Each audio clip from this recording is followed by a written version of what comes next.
and gentlemen, we are the Millie Goats. I am AK, your co-host. I know some of the other guys are making their way in. I've talked to Edge, but ladies and gentlemen, regardless, we're glad to have you in. The Rumble chat is absolutely firing. So if you're listening to the podcast, we film in front of a live studio audience. So we got Back in Blanco here. What's going on? B. McCormick, Masters Week. That's right. He sent the parlay. Buckeye Groins in here. Kind of love that name. Love it. Yes, he's the most time like most pro. That's right, dude. We're trying to be on time. Today's been crazy, man. I just ran outside. I had to get my gum. I'm a little bit backed up. Flag football started today with my son, so I was coaching that. Showed up to the field. Blue's here. What's up, Blue? Buckeye McGroin's here. Love it. I'm coaching flag. I showed up to the field today. Love football. Football season in spring. Who said football's? It's definitely football season. Showed up. Oh gosh, McAfee just gave 100. Of course he did. That's what he has to do. Just throw money at everybody. So, that's all right. We don't have $100,000. I got my Masters green jacket on, as you can see. If you can't see, I'm wearing it. That matches my new our new Millie Goats rope hats that we're having custom made. Shout out Howdy Hats, howdy.hats.enc. Check these babies out. Looking right there. Yes, dude. Yes, BMO. I got it. We do have a winner to the contest. Shout out BMA, not BMO, who won the bracket contest. So he will be getting his hat, some cash, and a gift card to Fourth Quarter Performance. Shout out that. So shout out to everybody who tuned in. It is episode 229, April 9th, and tomorrow's Masters Day, ladies and gentlemen. And happy National Gin and Tonic Day to everybody. Shout out BMO on the cruise. That was the first time I ever had gin and tonic, the cruise where I met my wife. That's a story for a different day. But it is Masters Week. It just has a different feel. I've actually got the Masters channel on. Everybody who may not even like golf probably tunes into the Masters a little bit, at least. But we've got these hats. If you reach out to us, DM me on Twitter. Like I'm sitting here watching this Masters. It's just, I don't understand how the grass, the azaleas, everything, it's just magnificent. It's spectacular. Anyways, I'm watching the coverage. So these hats, we've got those. So just, dude, Jack Weiss, here we go. I'm with you. You will see that in a very short amount of time as we get into the Masters talk. I mean, I love the Masters. I told my wife right before I came down here, I said, Happy Masters Day or Masters Week. Tomorrow's my long day at work, so that's unfortunate. But stay on task, AK. I keep getting distracted. Jack got me all fired up when we were talking about Benny On right here at the beginning of the show. But these hats, we do have them for sale. I'm getting another shipment in Monday of another like 18 to 30 hats. So I might just go ahead and order some more patches and things like that too, because people have been contacting us. So that's pretty cool. I appreciate all the support. We appreciate all the support. The hat's cool. I'm wearing it. So we can move on from that. So on the show, we're going to do, we've got the Salute Your Sports. We got to talk about Florida basketball. They win. That was hilarious. And yes, you got to throw some. You got to throw some on MK because he was on. If you haven't checked out our Michael Kim interview, check that out. We've been in contact with Hubs, so we're going to try to do that. That's what I'm talking about, Matthew. Matthew Greco, Jack Weiss does know ball. Benny On has done very well at Augusta, historically wise. I think he's played here. Can't remember how many times. Oh my gosh, how much do you want to get into? How much do you want to get into the weeds, baby? I love getting into the weeds.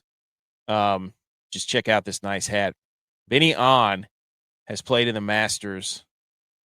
This is his 1, 2, 3, 4, 5. This is his 6th time playing in Augusta. Finished tied for 16th last year. He's actually You know why, Benny on? I know I'm getting off the rails here early. We got a schedule. Stay on schedule, dude. Benny on is an absolute savage. I think it's strokes gained off the tee, and I think he's pretty good at par fives. So if you can have those two things at Augusta, then you can play some white ball here. You can play some dimple ball here. So, but he's tied for 33rd in 2017 and tied for 16th. He won throwing money on the fresh fella. Are you talking about Scotty? Holy smokes, dude. Anyways, let's get back on schedule here as I rip through the comments. I'm just so glad everybody's here. This is great. We're enjoying it. So yes, check out on hell. God, what was his name? Cabrera. Yeah. He just won a tournament too. So yeah, we got to talk about basketball, wrap that up. We've got to talk about more news coming in about Ovechkin. And then we've got a Jurassic Park situation on our hands, ladies and gentlemen. I know that was a long-winded intro to get through the overview there, but we got a lot of Masters stuff. I have so much stuff on the Masters. I love it. I love it. And so then we'll get to our picks and that sort of thing. And if you've got stuff, put it in the comments. And if you like the hats and you like the show, anytime you listen and rate and review the show on Apple or Spotify or wherever, like if you subscribe and then rate, that helps a lot. We've had a huge jump in some numbers here recently. The Michael Kim interview helped. He was awesome. Go listen to that if you haven't.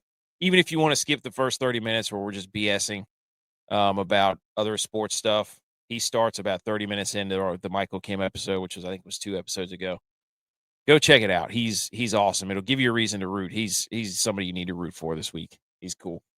Again, Masters Green on. Coaching football, engaged. Football season, Masters. Frozen 4 this weekend. I mean, come on, people. Dang it, I think I forgot to put the Frozen 4 in here. That's all right. We know what it is. It starts Thursday. When the Masters end, Frozen 4 starts. It's a perfect segue right into each other. It's great. Good job, NCAA hockey. Let's get through these slides before we move into the sports stuff. This was dude. Blue. Direwolf, that is in here. Don't you worry. That's what I meant by Jurassic Park. This news right here. When I'm rolling through Twitter and I'm rolling through social medias and I'm thinking throughout the day about the show, there's just some stuff that comes up through your feed and you're just like, what is going on? So this is from Hockey Forever. It says, this is referring to hockey. To learn English, Evgeny Malkin watched Transformers on repeat. If you've heard stories about Geno Malkin, you absolutely know he's just a freight train. He's just a meathead. So quote, Evgeny Malkin's first roommate, Max Talbot, who also played for the Penguins, obviously. He said, quote, Malkin watched Transformers like every night. I mean, it's not a great movie, you can see it once or twice, but Malkin, he always wanted to watch that Transformers movie. I said, Gino, why do you always want to watch that movie? He said, look at girl, learn English. And honest to God, I laughed for the next 5 minutes, said Talbot. He had a crush on the actress Megan Fox. He watched the movie because she was in it, right? And I guess Sergei Gonchar had told Evgeny Malkin, Sergei Gonchar is another NHL guy, to learn English by watching the same movie over and over and over again. So Gino watched that Transformers movie because he liked that girl. Dude, you can't even be mad at Evgeny Malkin for that. That's pretty funny. I'm not a big Penguins guy, but still, that was awesome. So that's a little bit of hockey to get us started. Let me go ahead and pull that down. So that's always fun to get through that stuff. But let's go ahead and get into Salute Your Sports. We'll do that. And we'll wait for some of those other guys to get in here. I know they're coming. But we'll go ahead and drop into the Salute Your Sports. That was a nice little 10-minute intro there. Yeah, it did work, I guess. Right, you're right, Blue. Getting to know the chat and everybody. So we appreciate everybody showing up. let's hit the salute your sports drop. Everybody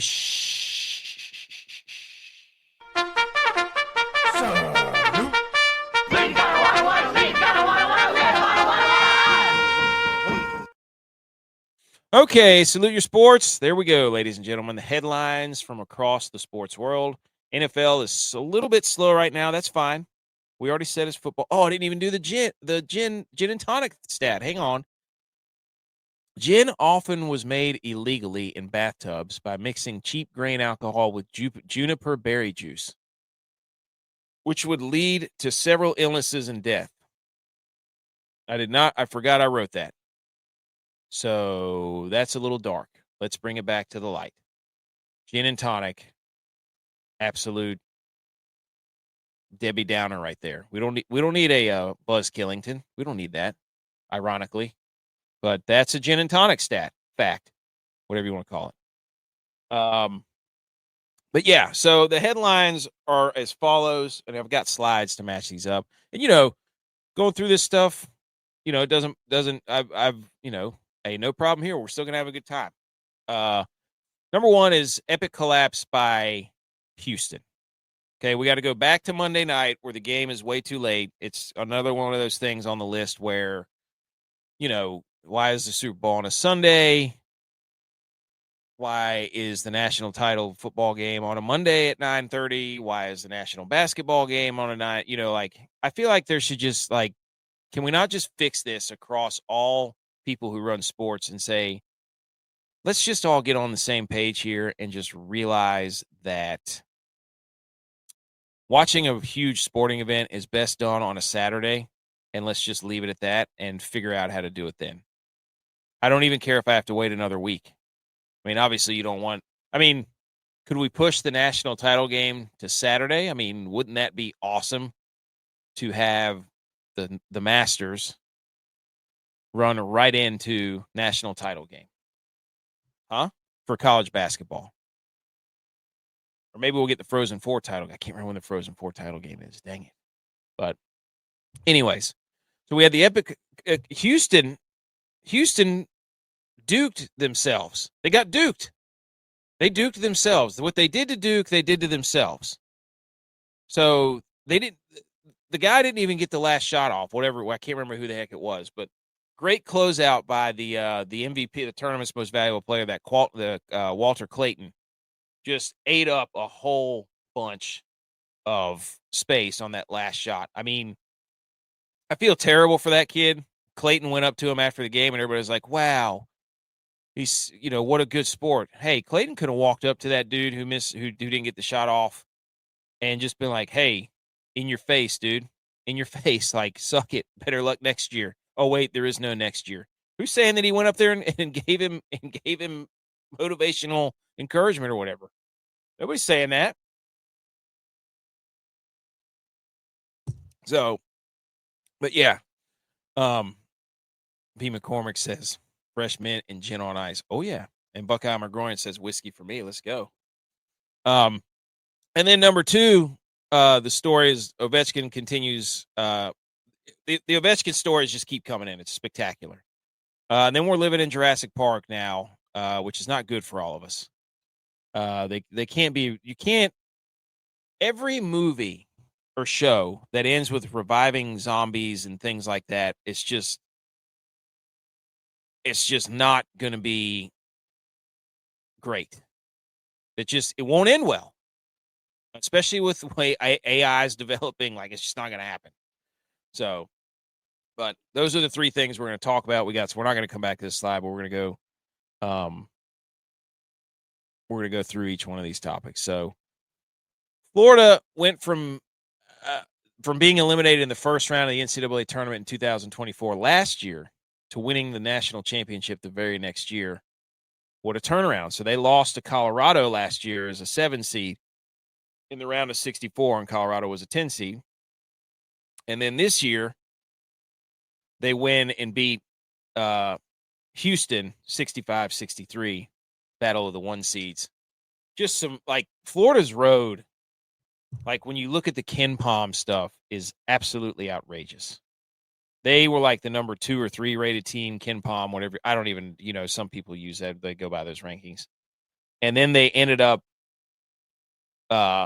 beating like 6 through 10, and then Houston, I think, who was number 2. So just a stupid run. They were really good. I called this was the battle of, it was the battle of who wanted to come back, right? Both these teams all tournament had been coming back to beat teams. Like Houston got a lead, had no idea what to do with it. They didn't know what to do. They were like the dog that finally catches a car. They just what do we do? They went like 3 minutes without scoring a field goal. They had 4 straight turnovers in the last few minutes there.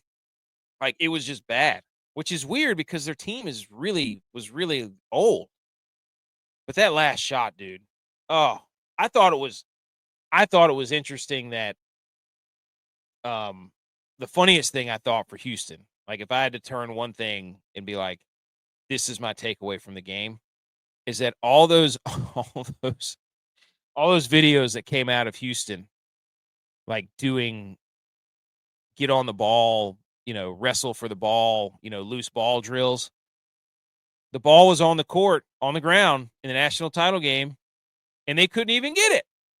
So all that training they did with wrestling basketballs on the ground, when it push came to shove, they didn't get to do it. So, a lot of people in this game, it started, it was a close game, kind of back and forth. It was fun to watch. It wasn't like the best. Like Clayton was off shooting early. They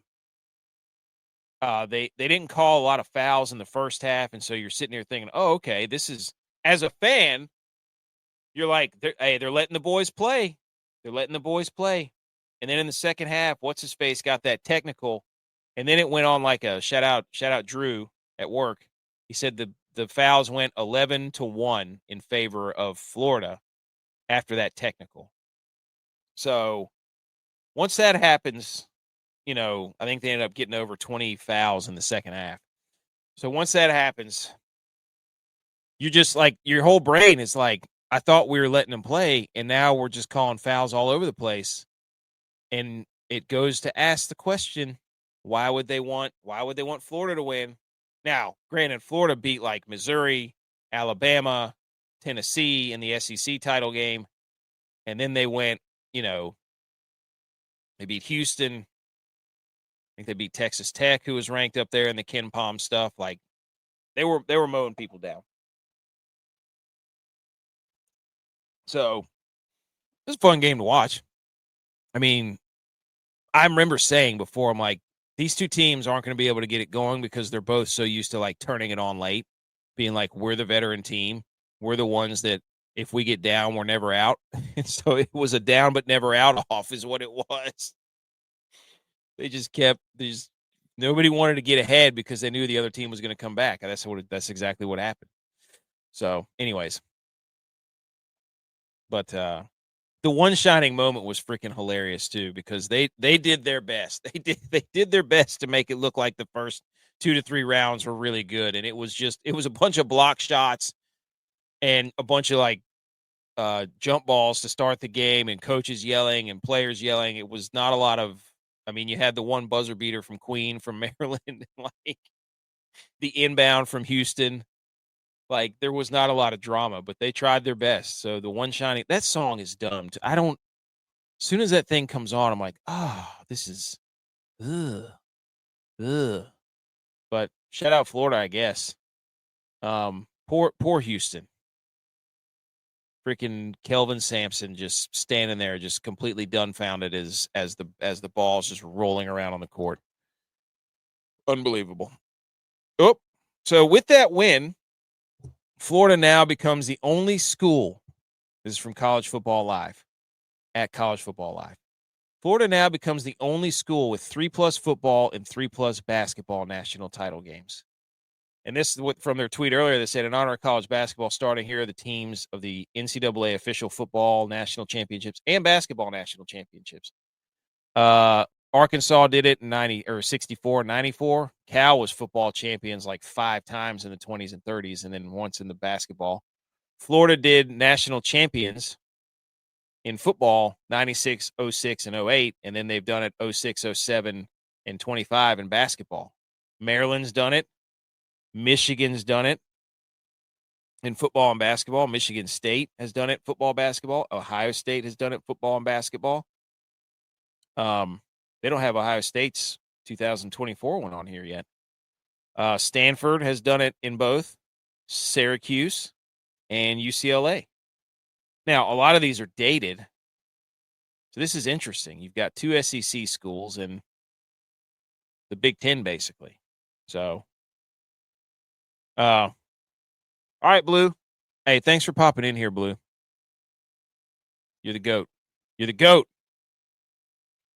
Dude, get you a pimento cheese sandwich. It's Masters. What you don't know? What do you mean you don't know what you're having? Get a pimento cheese sandwich. It's Masters week. Come on, Blue. So that's a pretty cool stat. And then the tournament player of the year was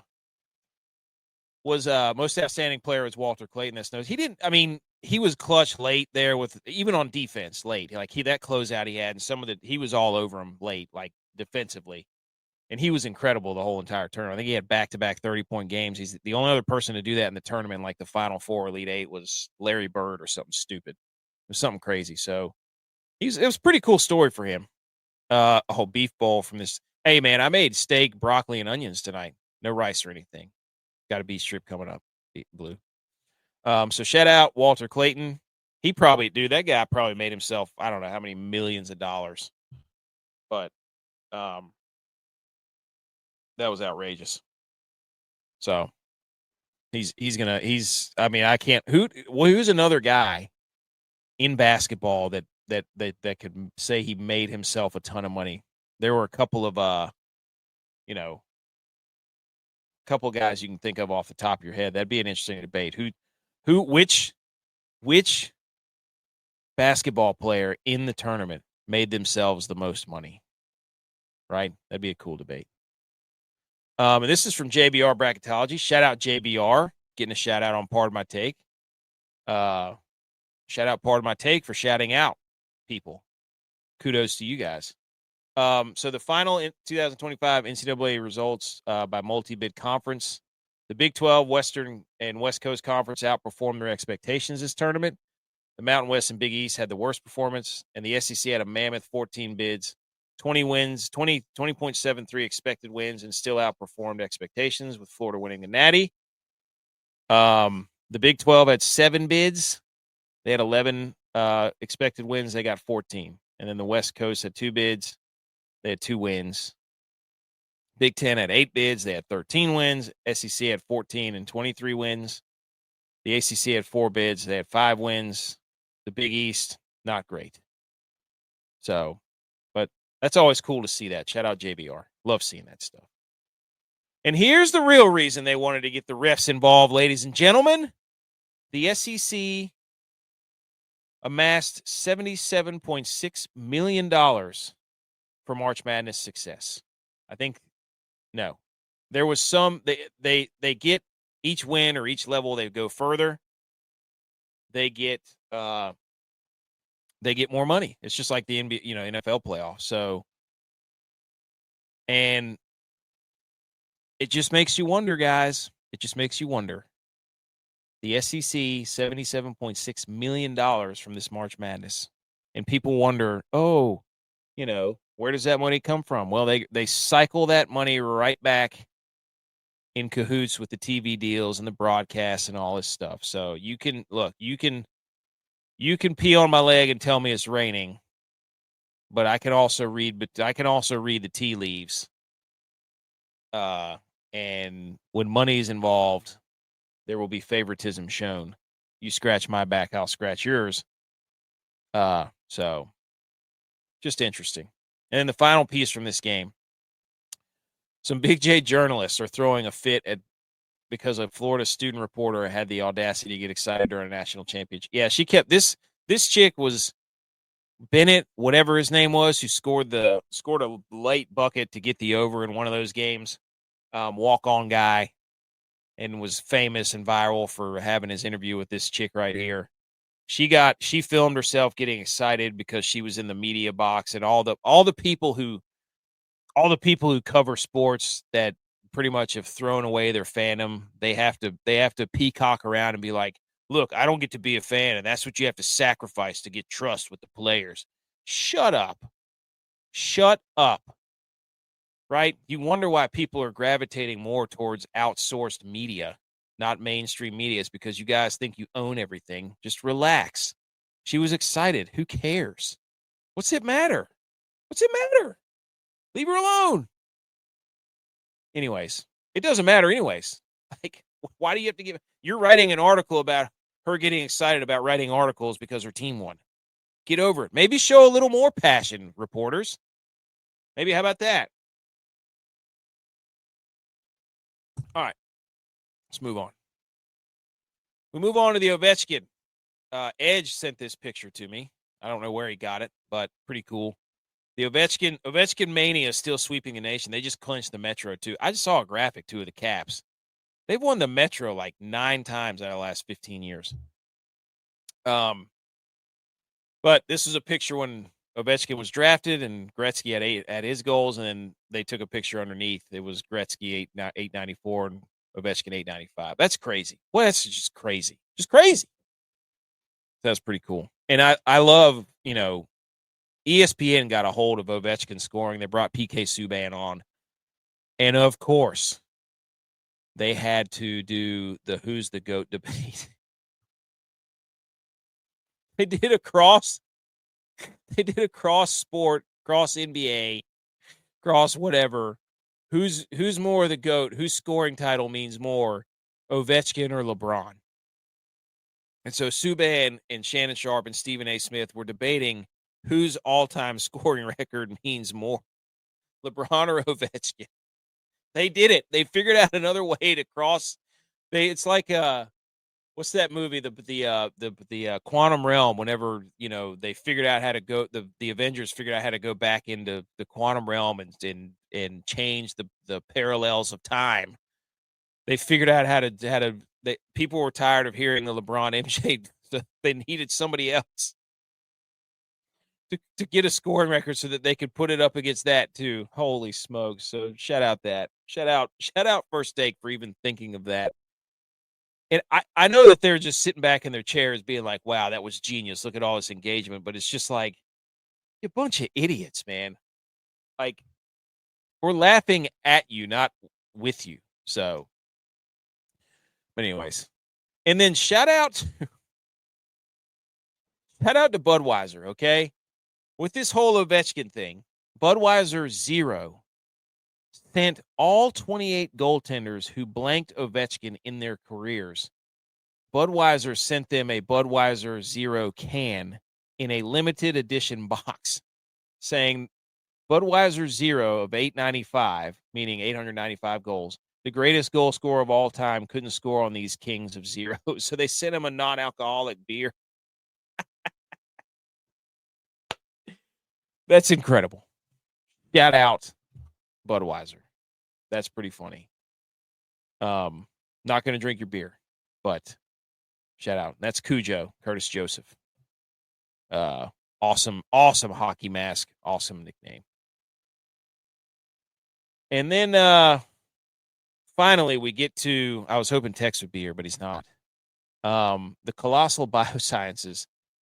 So this video that was sent, you're hearing the first dire wolf. We got it. What are we doing here, folks? What are we doing? I mean, this is not going to end well. It's just not going to end well. I think we all know that. Or it's just going to be really sad. The first dire wolf was howling in over 10,000 years. Meet Romulus and Remus, the world's first de-extinct animals, born on October 1st, 2024. De-extinct. This is weird. Where's Jeff Goldblum? Life will find a way. It has been extinct for over 10,000 years. These two wolves were brought back from extinction using genetic edits derived from a complete dire wolf genome, meticulously reconstructed by Colossal from ancient DNA. First of all, where do they get access to this stuff? And these things are from 72,000 years ago. It's not only a milestone for a company, but also a leap for science, conservation, and humanity. From the beginning, our goal has been clear to revolutionize history and the first company to use CRISPR technology to successfully de-extinction of previously lost species. By achieving this, we continue to push forward our broader mission, accepting humanity's duty to restore Earth to a healthier state. How is bringing something back to life, restoring Earth to a healthier state from the depths? It's not just our motto, it's one for our science and our planet and humankind and all which we love, we're passionate about. Close your eyes and listen to the howl. That makes bringing things back from the dead is not, I don't know that makes things healthier. That just means this is like when guys got together in college and you're like, how do we make the beer pong table not fall over or throw the balls back to us so we don't, like, that's the kind of stuff this makes me think of. Is like these guys just got together and be like, you want to try to revive a wolf that was 10,000 years ago? And all of his buddies are like, yeah, dude, that would be sweet, wouldn't it? And what are you going to do with this wolf? Where is the money coming from? Who funded this? Like, who paid for this? Because that's probably millions of dollars trying to figure all that stuff out. Anyways, the dire wolf. How about it?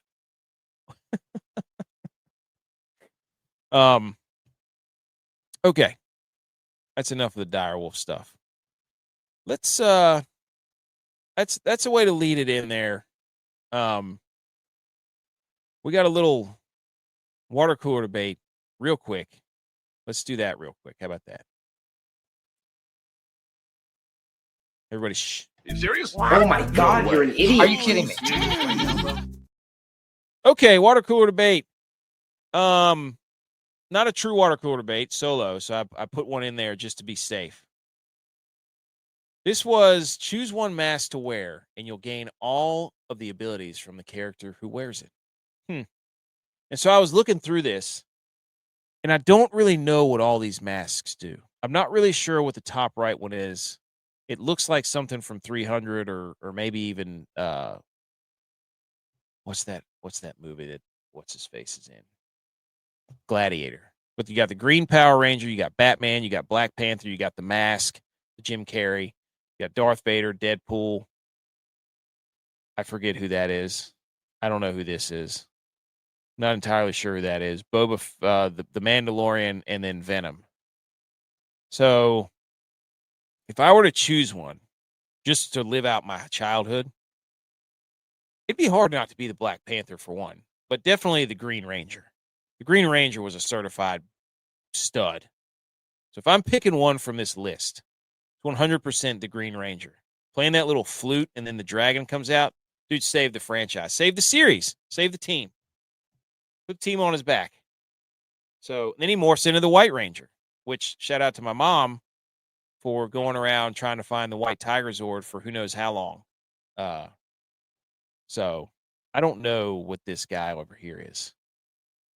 Looks like the Joker or the mustache with the goatee or the soul patch, whatever. And some of these the others, like two more, I don't know what they are. Magneto. Is that Magneto? Oh, maybe that's Magneto. I don't know who this green-eyed guy is. But that's Magneto. So we're down to two that I don't know. So, anyways, I just thought that was worth a little. Again, I come across these things like, man, that'd be fun to talk about. Okay, it's time. We've spent enough time. We're gonna get to the Masters. Let's do it, everybody. If you're allergic to electric guitar solos, cover your ears because it's about to get ripping in here.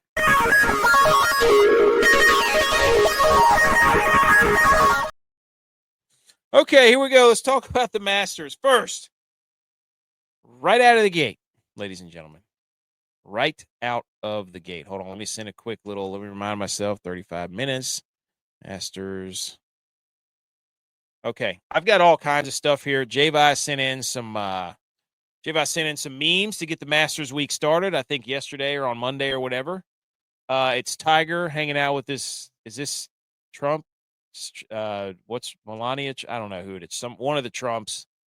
This is the post they did where he said, "Please give us some time and space. We don't want to be bothered about our relationship." So his girl, Tiger's girl, they're laying on the hammock, and J.U.Y.S said men, and then Tiger is the Masters, and it's those two. Please respect our privacy at this time. We're just going to watch the Masters.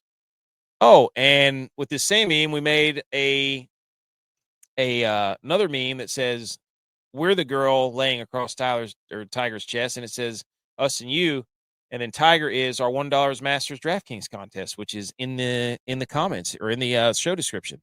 So go join our contest for $1.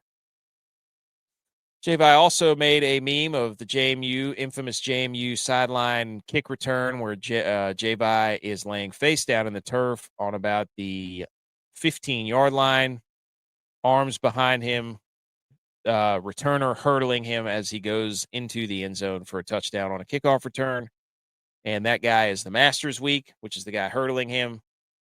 J.U.Y. laying on the floor is his wife's chores, and then me is the other JMU guy celebrating. So then we've got Luka Doncic crying meme, and J.U.Y. said, "Thanking God, quote, we've made it. Masters starts tomorrow." Luka crying face. Then we've got the golf guys as Mark Zuckerberg, and then Masters Week is Jeff Bezos' wife with her with that shirt she wore to the inauguration.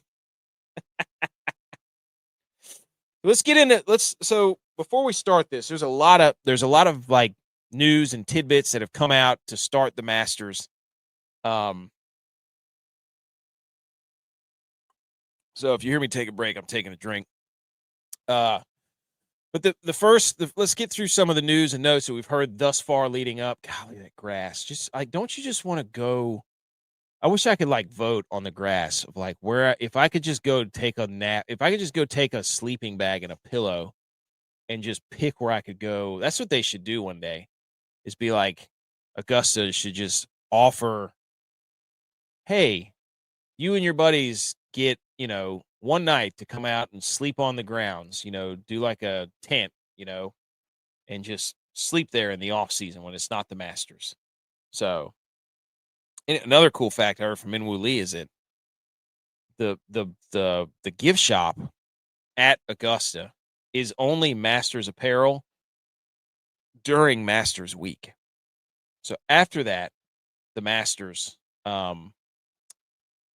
turns back into Augusta National gear. So that's really the flex, not the Masters stuff, because everybody can buy that who goes to the Masters. So here's a study from Tour Golf that they posted. It says from Health magazine or Health website. Productivity at work drops by 97.5% during Masters Week, a study shows. Researchers have identified a direct correlation between a decline in workplace productivity and Masters Week, according to a recent study. I did not read the study. I saw I saw it. Yes, B. McCormick, you can just take your shoes off. I'm telling you, dude, I would love to just do that. That'd be hilarious. So that's work productivity is going to drop tomorrow. It starts at 8. I got to get my DraftKings lineups done. I'm in the 20 max. Let's go. I love the 20 max, especially for the majors. It's my favorite. So for people who don't know, as I'm wearing my green jacket, here's 15 things you get. This was who is this from? I can't remember. His name's on here again, but 15 things you get as Masters champ. People don't know this. Let me shout this guy out because I couldn't screenshot and like pass along all that stuff. But the guy, Jamie Kennedy, director of digital content of Golf Digest, he put together this I just consolidated into our slide. So if you get 15 things you get as Masters champ: green jacket, you get an engraving on the Masters trophy, you get a trophy replica, you get a gold medal, you get a gold locket, you get a champions dinner, membership for life, you get a locker in the champions room, you get a champions only range, like driving range, which their range session is like $140 million or something. You get a lifetime invite to the Masters. You get an absurd amount of points in the FedEx and official golf world rankings. I think it's 750 in FedEx and 100 in the golf rankings. You get $3.6 million. You get a 5-year major and PGA Tour exemption. And the last thing, the 15th thing, you get a special tee time. When it's Masters week, you get to go and play golf with somebody of your choice. So at a special tee time, I think Scotty Scheffler took his mom this year. That was nice. So those are the 15 things you get as Masters champ. I did not know all that. I did not know about the gold medal, the gold locket too. The coolest thing on there that I didn't know, I don't know. I mean, you know about the points, the money, and the exemptions and that sort of thing, but the gold locket, that's kind of cool. Now, the weather. This is from the Weather Channel. Usually I get the PGA update, but they didn't have it ready yet. So the weather. Now, if you remember last year, the year before, and the year before that, I think all the way back to 2022, we have had, like last year, they had to delay tee times. There were some pretty gnarly storms, and the wind was whipping around. So the last 3 years have had, and the year before that, there was rain delays and thunder delays and things like that. And so it's been a while since we've been able to just get up there and play a 4-day Masters tournament without some shenanigans going on from the weather. So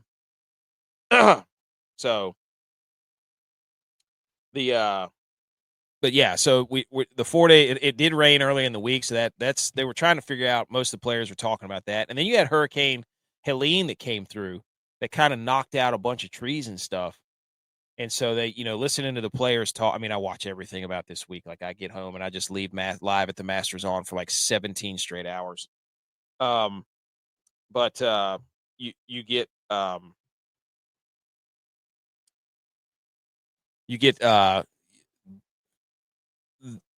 to hear the players talk about some of the trees got knocked down at Helene, like during Helene, and that has changed some of the tee shot looks on some of the holes. So you'll see that kind of make a deal there. Oh, Texas here. How about that?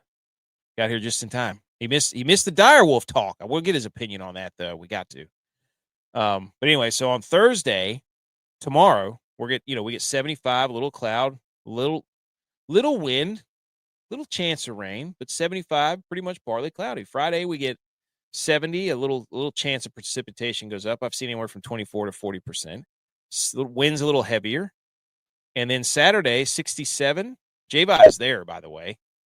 He's working that stuff. We get 7-mile-an-hour winds, no rain. And then Sunday, look at Sunday, not a cloud in the sky. Oh, my God, we deserve it. We deserve it after the last 3 years of Masters we've gotten. It makes me sad whenever I get mad. Like, I just get upset. So, shout out Masters weather. Good work. Good work. Now, the fact that they send out a mowing report. Here's what the Masters does. They know it too. If they didn't know what they were doing, they would not put this out. But they put the details, cut of the grass on the golf course. So the tees, 5/16 inch, fairways 3/8 of an inch, second cut is 1 3/8 inch, collars 1/4 inch, green surrounds 5/16 of an inch, same as the tee, and then the greens are 1/8 of an inch. So this is an absolute dandy. I mean, look at it. Looks fake. It looks 100% fake. Oh, Texas here. There he goes. Tex. I just got to the mowing. Shout out me. Laid out a bunch of grass seed Monday, and then it rained. How about that? Should work out good for you. Well, it should be coming up as soon as you get into town. Should be getting a little splatter there. We can go out there and just tear it up, Just go hit some golf balls, get the kids all out there, just bring their cleats. Yeah, trample it. What do you think of this? What do you think of this cut? These details of the cut grass? I'm a big fan of all things Masters details. I love it. It looks like a nice, a little bit of trench warfare there. Got these nice, huge, deep gullies, and the juxtaposition of the rough, the dark rough against the light green. of the fairways and the greens and the bunkers. Beautiful. No forgiveness. I love it. Love it. It just feels good. I got my Masters jacket on, so I got it. Where do you sit on the Dire Wolf stuff? I just went over that like 15 minutes ago. So, in general, they're not really truly dire wolves. They're just these wolves that have some DNA of a dire wolf. What I'm is guessing a they're dire hoping wolf? they can eventually matric. It's just an extinct type of wolf. Okay. It sounds really cool, and it was really romanticized in the in that Game of Thrones show that nobody watched because it was dumb. Dude, everybody was telling me. I'm like, I don't know what that show is. So Yeah, but yeah, that's my hot take. I mean, I on it. know My what hot it take is, but I like. hot take is stop trying to do this. This is dumb. If they're gone, they're probably gone for a reason. So we should all just take a minute, channel our Dr. Ian Malcolm, and and say, what are we doing here? What are we trying to do? Did you like that GIF I sent into the family? Mm-hmm. Do it. Life will find a way. So I just had to get your take on that. Finds a way. Life finds. Also, did you see theory and everything else? I'm going to go back for a second. You got to see this. I've going through all G.U.Y.S memes again. The Budweiser Zero sent out cans of Budweiser Zero to goalies that Ovechkin never scored on. So it's called the Budweiser Zero 895. That's pretty good. It can't be many of them. No, I think it was 28 goalies. Oh. Okay. 28 goalies. Yeah. Never Budweiser like sucks, over his whole career, 20 years, 28. That's not 28 too shabby. goalies got a can of Budweiser Zero. Okay, Tex. Let's get to some more news. Cam Smith is out there in a 3-piece suit. Thoughts? He's one of your favorite golfers, isn't he? Yeah, I played him a bunch of lineups this weekend. For me, I love it. He's going back to the traditional golf.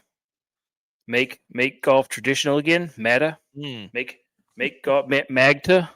Imgata. Make golf traditional again. Get these guys out there playing 3-piece suits. I like it. I think they should. I just wish. I think if you don't make the cut every time you come back, that you do play it. If you don't make the cut, you have to add an article. You got to add another article of clothing. Yeah, he should go with the full saddle shoes and have a pocket watch. That was awesome. Now, your guy, he should be smoking a pipe. I don't know. Your guy here came back with a strong showing too. Victor Hovland walked in. Hey, you know what that means? Woo-hoo-hoo. Coming with the outfits again. Maybe he's going to be back to regular Victor. Look at this, dude. He's got like the 1995 Scandinavian assassin. Like, look at this thing, dude. Yep. Shout out Victor Hovland. Looking like a dude on the ski slopes with the wild outfit. That's what he's looking like. Yeah. He also made an 8 Mile reference in one of his press conferences. I don't know what that was all about, but he was on. Victor Hovland was on one, dude. Hey, maybe he's ready. He's locked in. So we had Cam Smith, we had Victor Hovland, then we had Max Homa hitting 7 million balls on the practice range. Hey, he's trying to get himself locked in, I guess. Is that one going? Is that one going way out there in the woods? Is there one out there in the woods somewhere? Yes, yeah, way left. All right. All this wasn't making sense. Everybody's like, "What happened to Max Homa's game? Like he just fell off a planet. His caddy left him. His caddy went with JT, this and that, and he's just falling off a cliff." And then, Max Homa split with and he's hitting 7 million balls on the ranges. He's never going home. He's just hitting golf ball after golf ball after golf ball. He split with his caddy. Said it wasn't his fault. It wasn't his choice. We always had a deal that we're friends. Friendship mattered more, this and that. So he leaves and goes to Justin Thomas. And then I see this picture. Max Homa announced that they are expecting their second child. This right here is why Max Homa has completely – he's a dad. Yep. I have more respect for him. He's a normal dude. That's why he's out there hitting 240 balls. He's like, all right, this is the only time I get to be away, so I'm going to maximize my time. That's exactly – you know what? If there was a tracker on my fishing lures, whenever I get to go fishing, it's probably about what it would look like. It'd be like, all right, I made 350 casts in an hour. There was no talking. There was nothing else. There was no changing lures. I was just out there throwing it. Yep. So I get it now. But I'm endeared more to Max Homa now because I'm like, he's over here I'm trying to figure it out. I'm back. Like, no, you're not, dude. You're just saying you're going to work. And you're Yep. Like, we just did a study that men spend 7 hours on the toilet trying to get some peace and quiet. You're spending 7 hours on the range every day, just basically wrecking your swing because it's noisy at home sometimes. Because whenever you get home, you can't be thinking about golf. No. So that was just it all made sense. I was like, he's a dad. It makes sense why because his game has probably faltered just a little bit just because you care about your kids and your family, and that's fine, dude. It happens to everybody. Yep. By the way, I'm coaching flag football again. Love that. Walked out there tonight. The guy who runs the league turned around and he goes, "Thank God you're here." He said, "Do you want to coach?" I was like, "Absolutely." He goes, "Yes." He should have said, "Do you see this clipboard here? You see my boot? You see my extra tough boots?" Now I'm going to have to get a bigger whiteboard than you. I'm going to have to get one of those ones that has wheels that I got to take out there. You know what? I've got 2 of them. You can have one. No. I need a bigger one. Okay. I need to have one out there that basically I just I've got to a drone. I've got another big one in the garage too that I was carrying around the first practice. It's like you're like Chip Kelly with noodles. Oh yeah, it's 4x6. I was carrying that around for the first practice. I was like, I can't do this. This is way too big. So that Max Homa stuff makes sense now. This was the total range balls. This again from Jamie Kennedy. That's the guy I was trying to shout out. So total range balls. Everybody else, the 2 guys that are hitting a gazillion balls. Jordan Spieth hit 133. Max Homa hit 247. DeChambeau hit 240. But DeChambeau is just a psychopath anyways. All the other people hit between 30 and 60. Spieth and Homa. We got to get an alert on if Spieth's wife is pregnant again.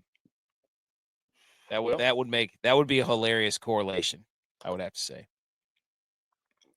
33. Here's the Masters dinner from Tuesday night, dude. Scotty with an absolute banger menu. Mm-hmm. Everybody's cracking. So here's Scotty with he's drinking a little bit of scotch there. Scotchy Scheffler. Mm-hmm. That should be his alter Johnny ego. Red meat. That's right. Scotty has the sniffles too, dude. Scotty's got the sniffles. So look at all his green jackets. I look just like him in mine. Mm-hmm. And then there's Phil again taking an absolute psychopath picture. And then there's an absolute blue chip left tackle in here named Nick Faldo, whose head is gigantic, and he looks like a left tackle, dude. You forget how big Sir Nick Faldo is.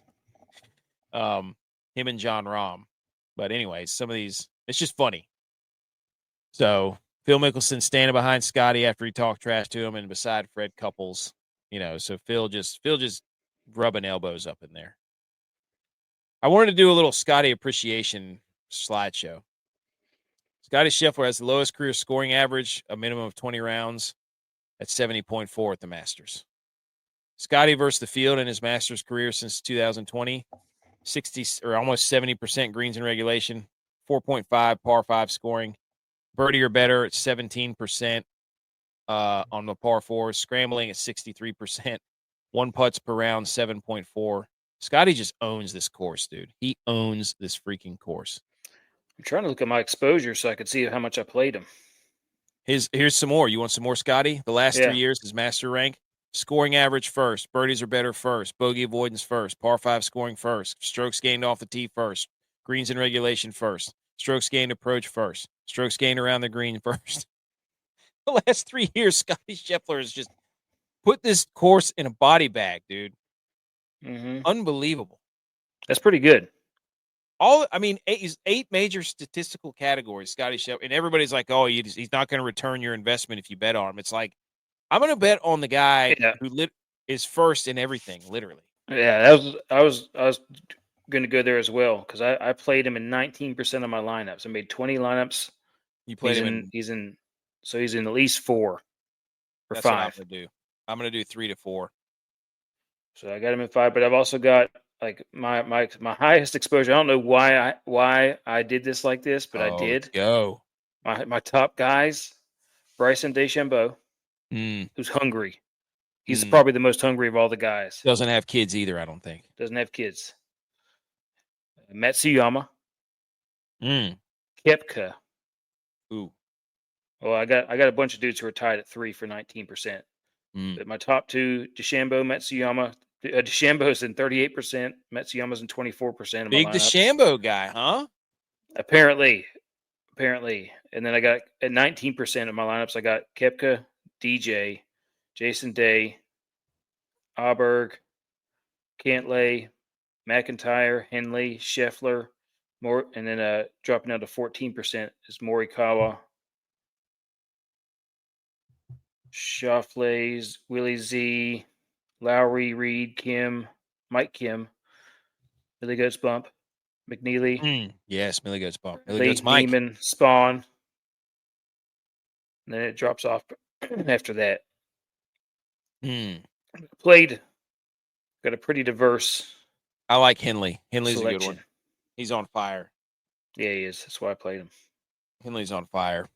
You had to, if you're going to play Scotty, you had to dig deep into the barrel and play a couple of low guys. Mm-hmm. And so I had McCarty a few times. Yep.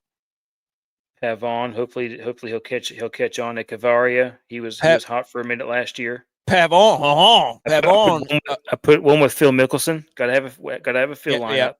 You're lefty. Yep. As a Sergio lineup. I got a Sergio lineup. Sergio. Yep. Sergio. Pavon finished 12th there last year, by the way. Mm-hmm. Well, Sergio was in the top, wasn't he? And then the year before that, Phil Mickelson finished like 5th. Phil Mickelson eats this course alive. The guy, I mean, course history is huge here, dude. It's huge. Yeah.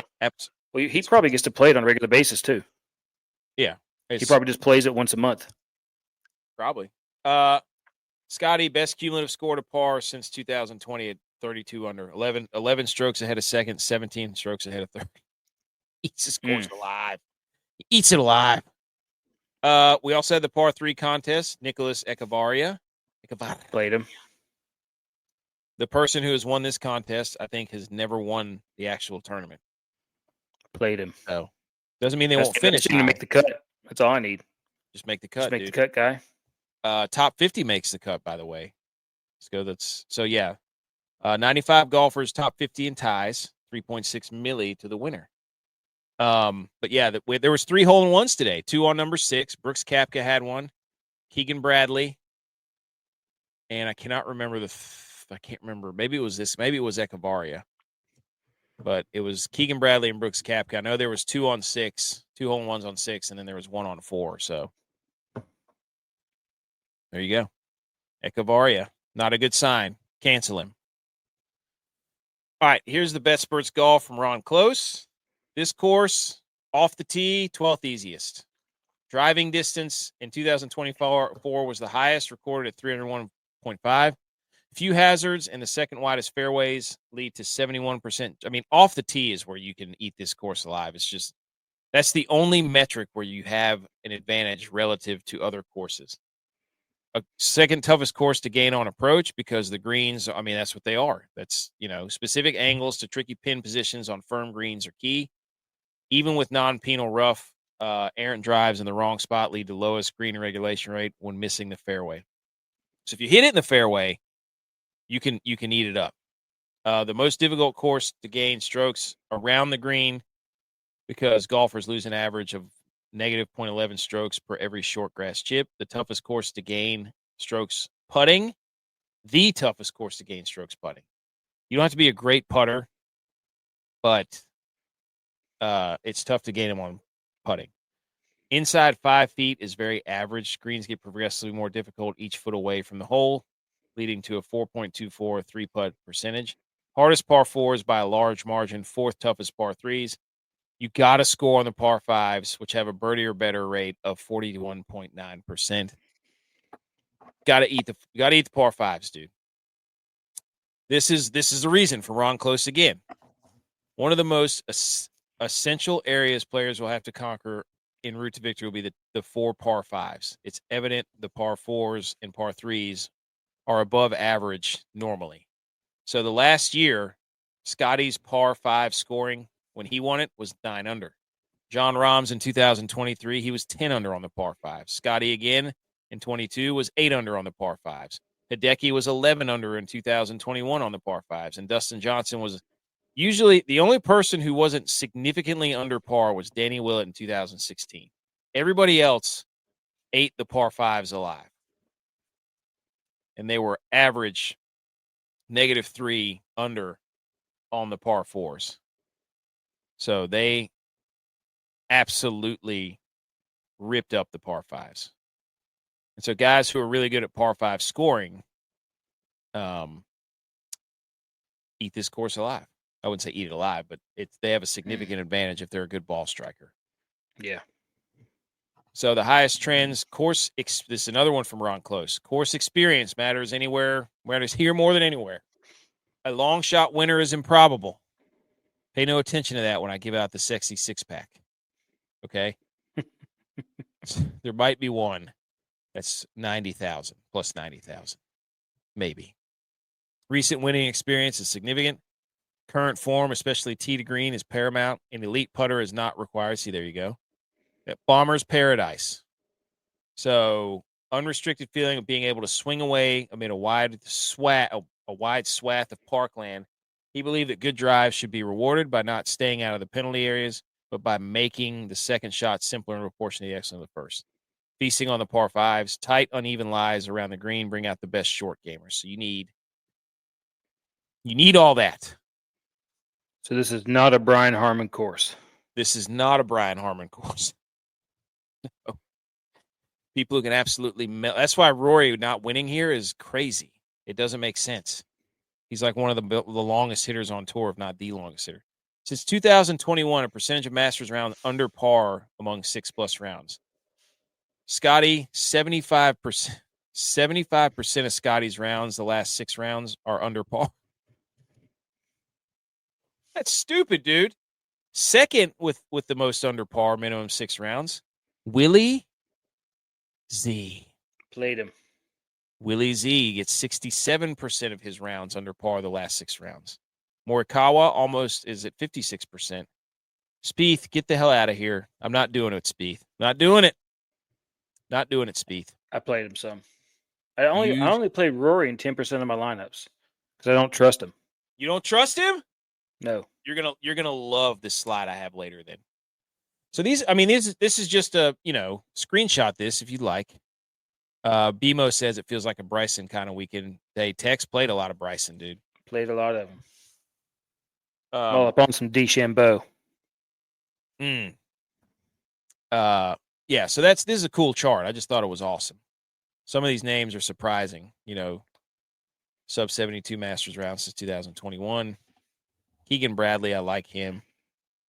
Played him. Xander. Ooh, you're gonna see some. Anyways, we don't need to go through all Played of them. him. We don't need to played him. ooh and ah. Ooh. Yeah, you know how I feel about that. Billy Horschel. 2 rounds. Tasty little hamburger there. Mm-hmm. Some Horschel sauce on that one. Yeah. Save a Horschel, ride a cowboy. Yeah. All right. Here's where everybody's going, ladies and gentlemen. This is Golf Tips Checker Elite account. They have 256 tips, meaning 250 tips to who people are betting on, over 50 sources. The biggest piece of the pie on the betting market is Colin Morikawa. People believe that Mr. I hate the media. Everybody don't yell at me for not talking to the media. This is the media. He's turned into the Kevin Durant of the golf league. Everybody has to think they need to yell at the media, whatever. Who is 56% of his rounds have been under par the last 6 times. Everybody likes him. And then Bobby McIntyre, 45-1. Then John Rahm. Then Henley. Then Shane Lowry. Then people like Sepp Straka this week. Xander Schauffele. And then Brooks Koepka. So this is where all the people like Morikawa at his value. I don't know. I think he was close here last year, wasn't he? I think he does. It's yeah, I've got all this stuff pulled up, by the way, too, where I just can the Masters website and the Masters app is just spectacular. So good. Like you can literally I don't know if all of them are like that. I have no idea. But yeah, he finished third last year. Wow. He cooks this course, dude. Top in 21, he finished 18th. 22, he finished 5th. 23, he finished 10th. 24, he finished 3rd. It's just because he's such a good iron player.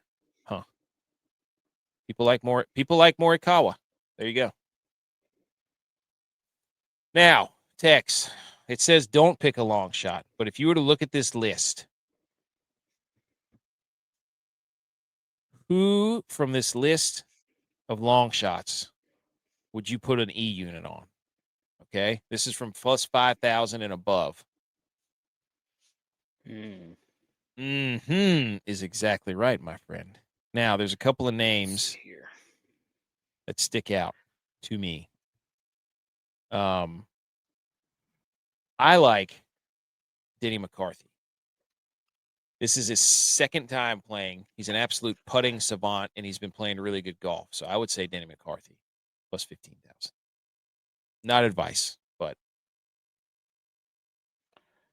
I played McIntyre in 19% of my lineups. he's a lefty too. Well, that's my guy. There you go. Okay, I'll put an E unit on him right now to win this thing, do top win 5. it. Okay, do it. This is a great list. Bobby Mack, dude. He's a lefty. Okay. Here are the marquee Masters groups. At 9:47, we got Group 12, which is Morikawa, Neiman, and Minwoo Lee. Right after them, we got Phil Mickelson, Keegan Bradley, Jason Day. That's a nice little group. That should be a fun one. And then we've got Scotty Scheffler, Justin Thomas, and Ballester, the amateur from Spain, España. And then we've dude, this Group 15. Well, McIntyre's at plus 6,000 now on DraftKings. Oh, even longer. He was at 5,500 there. So this Group 15, dude, I just need a camera on that group at all time. It's Tyrrell Hatton and Jordan Spieth. I mean, they could be hitting balls off the top of hospitality suites for all we know, and throwing clubs into the river. Then we got Finau, McNeely, and Dietrich. Dietrich's hot too now. He's finished top 15 in his last 3 major tournaments. Dietrich's so hot right now. He's Hansel. And then you got Koepka, Henley, and Eam. And then you got Adam Scott, Schauffele, and Hovland. McIlroy, Oberg, and Batia. That's a sexy little group. And you got Matsuyama, DeChambeau, and Lowry. That's an interesting group. And then Rahm, Wyndham Clark, and Tommy Fleetwood. And then our guy at 8 o'clock tomorrow. Get him out of the gate. Masters Mike Kim. Check out the interview. 8 o'clock, 8:02 tomorrow. Off the tee with the Canadian and Cameron Young. Should be an entertaining matchup. And then we've got Yeager, Harmon, and Corey Connors. Corey Connors hosting the Ontario boys. Absolutely phenomenal. Harmon off the win. And then Stefan Yeager. I don't know why I circled that one, but those are the ones. The Spieth, Tom Kim, and Tyrrell Hatton one is just that's going to be cinema. Insert cinema meme right now. Okay, Tex. I did an exercise for the Masters. Are you ready? So I took the top 12 betting odds, and I equated them to an NFL team. Here we go. Okay. Mm-hmm. Obviously, it goes straight in order: Scotty, Rory, Rahm, Morikawa, DeChambeau, Xander, Aberg, Thomas, Koepka, Hideki, Neiman, Fleetwood. So I put an NFL team with each one of them, who they thought to me. Scotty Scheffler, I did Kansas City Chiefs because he's always there, always winning a division. You just look up It's boring to watch him play because he's just always doing the same thing. Nothing is spectacular anymore. They just at the end of the season and the day, he's at the top always. Okay. Rory McIlroy, San Francisco 49ers. He cannot win the big one. He can't win the Masters. He hasn't done it. Everything on God's green earth would lead you to believe that Rory McIlroy should win the Masters. Hits it a mile, great shape, huge history, 6 Super Bowl or 5 Super Bowls for the Niners, pedigree, there all the time, in contention. And what's he do? Lip out a 3-footer at the U.S. Open. What's he do? Poop the bed on the back 9 at the Masters. Just rip your heart out, dude. Make himself a meme. Just absolutely pathetic. I mean, he's a great I would have golfer. gone also the Chargers of the early 2000s. I had the Bolts logo out there, but I just was like, Rory's, he can't win this tournament. It's just like the Niners. They'll get to 17 NFC championships and 4 Super Bowls, and they won't win it.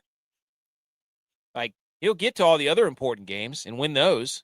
But he just won't win the one that would complete, that would get his Infinity Stones. And then John Rahm, I put the Steelers. Just because at Augusta, he's never finished outside like the top 10. He's never had a losing season. He always makes the playoffs. Yep. He's the Steelers. Morikawa's the Packers. Morikawa, when he played his inaugural his two majors, he won those, the Open and the PGA. The first time he played them, I think 20 and 21. And then it's just like, whoa, that was great. And then he's always around in the playoffs, but just, doesn't. He's there. It's just he doesn't win them. He just falls apart. So DeChambeau is the Eagles. He's loud, ridiculous, gets on people's nerves. You don't know if you hate them or you love them, but you had to love them because you wanted them to end the Chiefs dynasty. And you have to like DeChambeau because he's doing the YouTube golf, and he has won the big one. He won the U.S. Open. He competes at the Masters. He's not everybody's taste. People who like DeChambeau are big DeChambeau people. So he's the Eagles. That's fair, right? Yeah. Xander is the Detroit Lions. Xander said he couldn't win the big one. Couldn't do this. Couldn't do that for years. Finally, he got into the big one and won it with winning some majors last year. That was his big thing. He could never win a major. I think he won 2 last year. And now he's got all the success. He's just like the Lions. The Lions for years and decades couldn't win playoff games, couldn't host playoff games. Now that they're in there, they're complaining already about trying to make sure that the playoff games favor them. So Xander is the Detroit Lions. I was also thinking Xander was kind of like the Dan Marino Dolphins. Could win the big one. Well, he never won because he's always second to Scotty. Oh. Just like Marino was always second to Elway. Or Joe Montana. That's where I had Tommy Fleetwood as the Ravens. Because Tommy Fleetwood will never win, has never won, as long as the Chiefs are there and Patrick Mahomes is there. So I don't think Tommy Fleetwood's won on American soil. I should have put him as the Jags. Should have been the Jags for Tommy Fleetwood just because he's from overseas. Ludwig Oberg is the Dolphins. Looks like an absolute sports car. All the looks, all the style, all the skills. Couldn't close a deal last year. Nope. Yep. So he's the Dolphin. They fell apart. The team locker room seems like it was falling apart there. Yep. So we're footballing the Masters right now. So drafted in a couple weeks. Yep. Shout out us. Justin Thomas is the Cowboys. It's like, okay, how many times are we going to watch Justin Thomas make the news with his 58 and then completely poop the bed whenever it matters. That's a Jerry Jones, like, make a big splash. And then right back to where you were, top 30, top 40, and nothing to show for it. And I don't know if he drinks Pure Leaf green or Pure Leaf sweet tea. So Brooks Koepka was the dynasty, the hero, Captain America, winning all the majors. He had won like 5 majors in like 2 or 3 years. And then scandal, and he left. And now he stinks. Actually, he doesn't really stink, but he was a dynasty, but has not reclaimed his dynastic form recently. Matsuyama is the guy that was like, oh, yeah, the Rams, they won a Super Bowl in there somewhere between the Chiefs dynasty. They could probably thank Joe Burrow. So, and Joaquin Neiman is the Buffalo Bills. Always looks good, always the talk of the town. Everybody coming up in the playoffs and the big one. Joaquin Neiman never gets it done. Can't deliver. Gets to the Masters, poops the bed, loses on, it's always somebody else's fault, this and that. Buffalo Bills, Joaquin Neiman. Looks like he should win it. Got all the reasons to win it. Can't do it. What do you think of those? I think it matches up pretty good. I thought it was pretty good. Mm-hmm. These are all teams that, big names, storied success, perennial powers, minus the Cowboys. Who do you think would be the Panthers? The Panthers.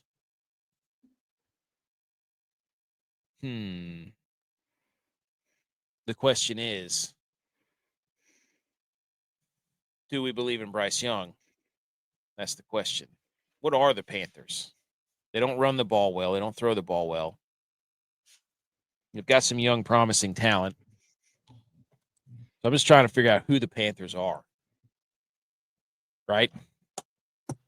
Who are they? Mm-hmm. Zoolander. Who am I?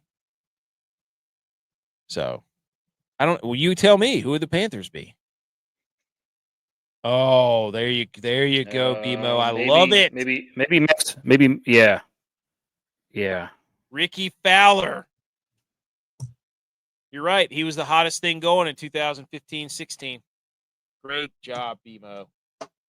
Great job. We love Ricky, too. Come on the show. BMO, what do you think of this is... I'm going to put this out in the morning before I go to work. Football. We footballed the Masters. How about that? No context. I'm just going to let people go at it. All right, Tex. Who do you... okay. Is Fowler playing in this? I don't see him on the list. No, he's not. He missed it. He's not playing it. Might be the beginning of the end for Ricky. Well, he got married and had a kid. So it's the beginning of the beginning. That's right, P. McCormick. We footballed the Masters. Oh. Anyways, who do you think wins this thing, dude? I mean, a lot of people like Colin Morikawa. I don't know. I think it could be somebody like Corey Connors, but played him too. Here's the DraftKings guys. G.U.Y.S. Text. Would you care to tell us about why you picked Keegan Bradley?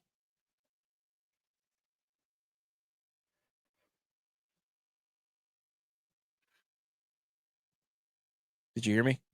I just feel like he's been playing pretty good as of late. He has been playing good, quite honestly. Trying to remember, he had a bunch of top 10s. So he's look good on my roster. Gut feeling. I love the gut feeling, and I also his history here is pretty good. Let me take a look at that. But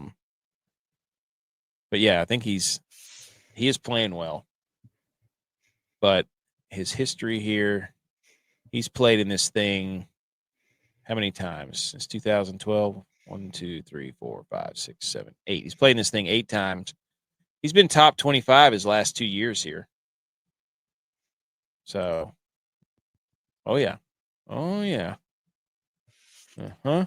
So Keegan Brad, I like Keegan Made the Bradley. cut last week. Finished top 50 last week. Mm-hmm. Made 9 of 9 cuts. Like 3 that. top 10s. Like that.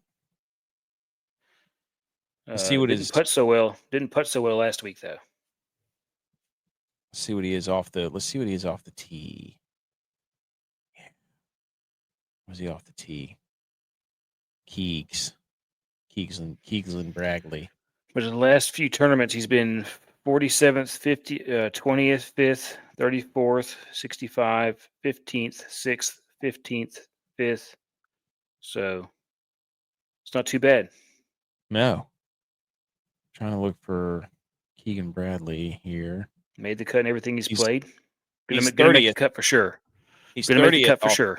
He's 30th off the tee strokes gained. That's pretty good. That's what you need. Yeah. Okay. That putting. I like that. I like Keegan Bradley. Talk to me, Keegs. What's his stats here? Keegs. Yeah, putting not great. Played once again the highest level player, the highest money player, highest salary player. Of course he did. That's what he does. Does. Himself. Yeah, tee to green. Strokes gained tee to green, he's 13th. Strokes gained total, he's 24th. Keegan Bradley. He's having a good season, dude. Approach, he's 25th. Strokes gained. I like this. Mm-hmm. I like it. Okay. I went with Denny McCarthy because Denny McCarthy is playing his second time here. And he did pretty well last. I think he was like top 40 last year on his first time, which was most people who play in their first time, they kind of get starstruck. So not this time, buddy. He is a absolutely ridiculous putter. Denny McCarthy is. And his approach game, I think it's his approach game is really, really good. So I'm going with Denny McCarthy. I just think in his second time here, it's going to be nice. It's going to be really nice. So I'm going with Denny McCarthy. Top 20, you get about +3. +3 20. So, but yeah, what I don't like is his off the tee is not great, but putting, strokes gained totals, strokes gained approach, I like it. I like it a lot. His par 5 scoring is not that great either, which kind of scared me, but that's okay. J.V.I. gave you the amateur Ballester 6,100, and Dylon gave you Patrick Reed 7,300, and Butch P gave you to make the cut Freddie Cups. That's what his nickname should have been. So those are your DraftKings G.U.Y.S golfers up your sleeves. Oh yeah, B. McCormick likes couples. There you go. Up your sleeve. Here's the Make the Damn Cup parlay. J.Vi cooked up a Make the Cup parlay for you. It is Minwoo Lee -250, Willie Z -310, Theo -250, and Adam Scott. He basically just he went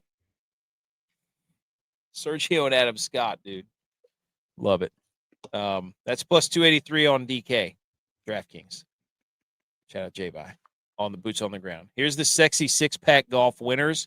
I went tiered again, Tex. 6 tiers divided, which was like 15 golfers per tier. I'm going with Xander Schauffele. I think this is his like 9th time playing here at the Masters, and he is he is really good at this course. I think he's top 10, like it's crazy. But yeah, so Xander Schauffele at +1,800. He finished second. That's his best time finishing here. He was 8th last year, 10 in 2023, 3rd in 2021, 2nd in 2019. I think people are sleeping on the Zans, man. So I'm going Xander Schauffele. Corey Connors is, I can't remember why. It was something about his strokes gained off the tee or his par 5. The same with Benny On.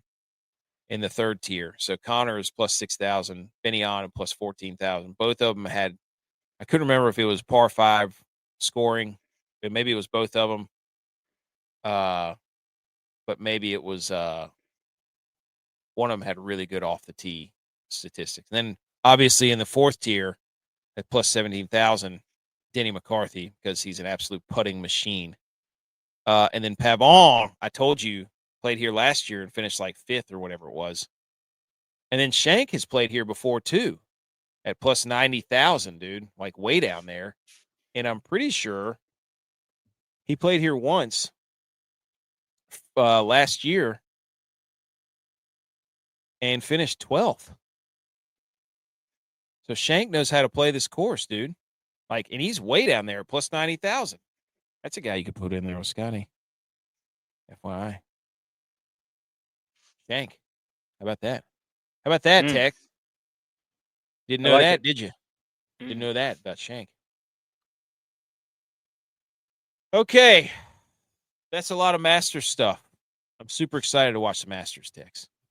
I'm not going to get to watch any of it. Well, it'll be on tomorrow at work, but the my Green phone, Jack. my phone at work. Mm-hmm. The monitor duplicates, or my phone duplicates to a monitor at work, so I can plug my phone in and have it on my monitor playing from my phone.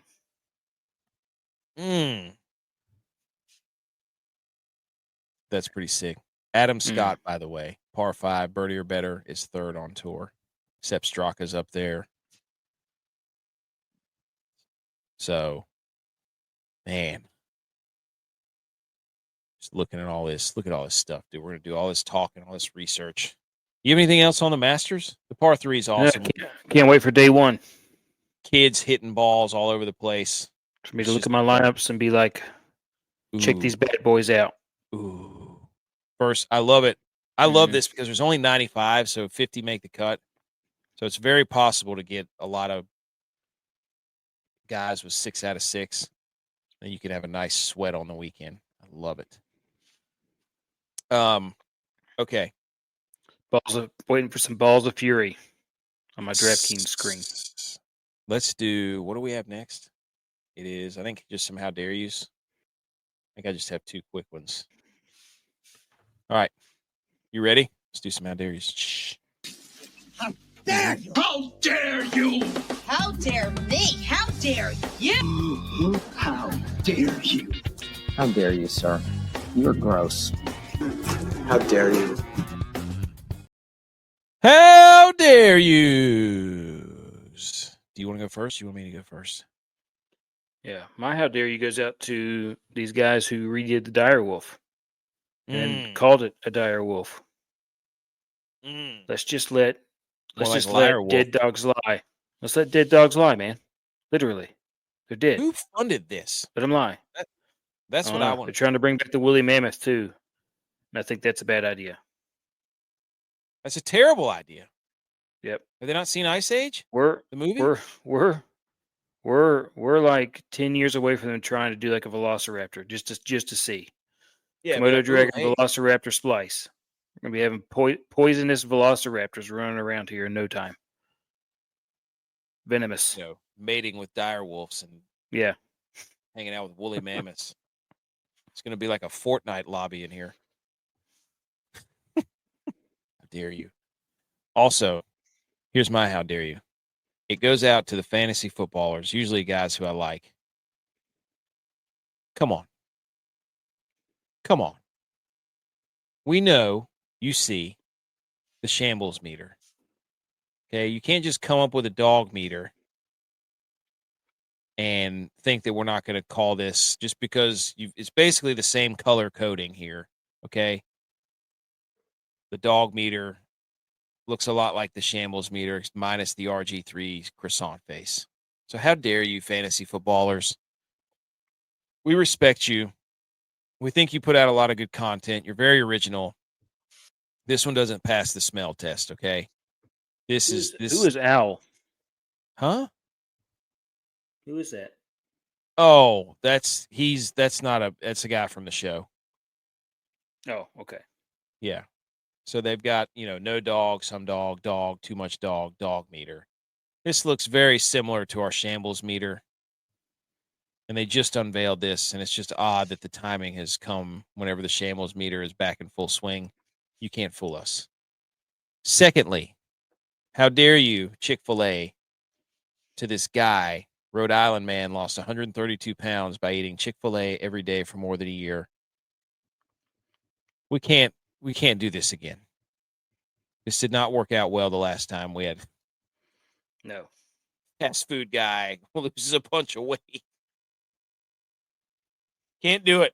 Can't do it, Tex. So, Well, didn't there was they had that I don't know if it's a documentary or a dramumentary that guy Morgan Spurlock, he did the Super Size Me. oh So yeah, he had to eat. So he had to, and then another guy went through and did the same thing, but except for instead of doing the rules that the Spurlock guy did, he did. He basically said, I will eat McDonald's every day, but I will not eat more than 2,000 calories. And he too lost weight because it was all about calorie control. Also, the first guy was a heavy drinker, apparently, because when he went to see his doctor, there was a clip that came out that said, I'm worried about your liver. And this Morgan Spurlock guy? Yeah, like he was a heavy alcoholic or something. Yeah, maybe. So that he was his doctor, when he had all of his stuff measured, was like, there's something going on with your liver, bud. Like, those liver enzymes aren't, and somebody pulled the clip. And it was like, whoa, okay. That adds a curveball to the study. But this whole Chick-fil-A every day for more than a year, did he walk? I didn't read the study. I have no idea. I could see it making sense because they have salads and wraps and stuff like that. So I could see that making sense. I mean, shout out for losing that much weight. And they have grilled nuggets, which are I don't know about their grilled nuggets. Chicken minis. No, deep fried though. True. I guess not. We'd have to ask our inside source. Great point, BMO. He fasted every Sunday. I bet he did. Oh, I don't have anything else. Do you? No, I need BMO to come down here so he can check my eyes. Yeah. I need a new prescription. Come on, BMO. Come on, BMO. Well, if you enjoyed the show, everybody who's been tuning in and jumping up the numbers, we've had over 200 and some new people on the listen to the podcast the last week, which is kind of cool. So we appreciate that. Subscribe to the show, like the show, leave a rating or review. We would love that. And then contact us about a hat. Take off the hat. And this has been the Master Special. Good luck, everybody, on your Masters DraftKings lineups that you should put into our $1 contest, which is out now. Go check the descriptions. And Tex, Go Cowboys. All in. Let's go. The Penguins have officially been eliminated from the playoffs as well, so it's baseball season. You missed my Evgeny Malkin thing. I'll show you after the show. See you later. Rumble Chat.